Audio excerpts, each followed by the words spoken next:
So what drives me in creating contemporary choreography based on the classics is the fact that I love the narrative and I love telling stories. And I think that, you know, when I was growing up, I used to do quite a lot of abstract dance, so that was just like the body in space. And I didn't find that very interesting as I grew up. You know, I wanted to be able to say more and tell stories with my body, with my facial expressions, and it's very challenging to be able to delve into something as intricate and as complicated as a Carmen or a Swan Lake, which is a classical ballet that so many people know. It's very famous. So yeah, it was a challenge, and because I was taking a big risk as well, I didn't know if it was going to fall flat on its face, if people were going to like it.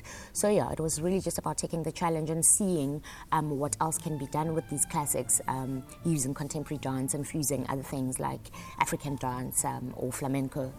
I was very inspired by Carmen, the story, the opera, because I find that Carmen is a very layered character. There's so many layers to her. So it's not just like a linear character. She is seductive, she is passionate, she's manipulative, she's sexy, she's a powerhouse. And for me, that's really what drew me to her, because you can't just go around on a daily basis being like this vicious woman that terrorizes men all the time. So part of the fun of Carmen, of creating Carmen, was being able to be allowed to do that, you know, because society normally gives this woman names, you know, like she's a whore or she's a slut, or so for me it was really interesting to try and find the sophisticated kind of a Carmen, but without losing her gypsiness, you know, but not to make her like so slutty, or but to make her more sensual and more passionate.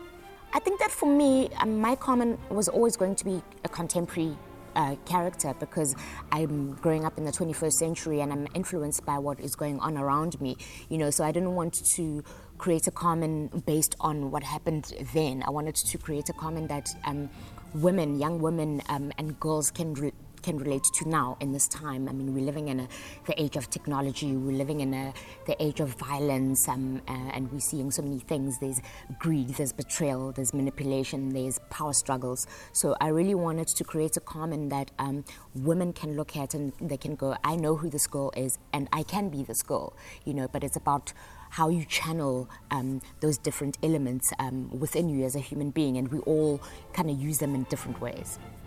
I've always loved working with big groups of dancers, because I just find that there's so many dynamics and so many different types of energy and presences, and it's so nice to work in a big group. But yeah, in terms of creating the work, I followed the narrative, you know. So in the narrative, where it goes, there's a street scene. I know, okay, I'm going to choreograph a group section. If it's Carmen and Don Jose, then it's going to be Carmen and Don Jose together. So it's pretty much following the narrative, and then the choreography then is based on what happens in the story. In the original narrative of Carmen, Don Jose kills her at the end. So I decided to do something a little bit different, and I decided that Carmen gets raped at the end.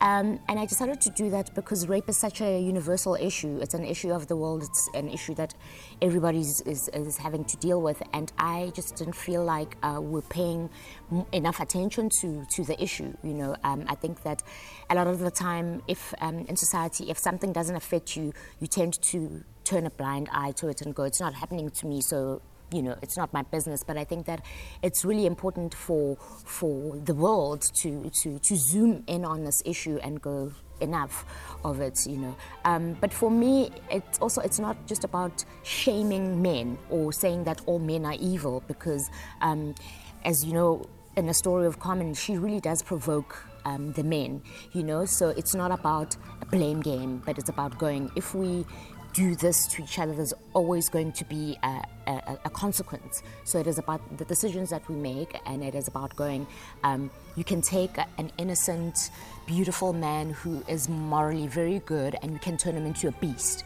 you know. So it's really about choices and consequences, and going, violence is not right. It doesn't matter who's doing it to whom. It doesn't matter if it's women or men, but violence is just not on.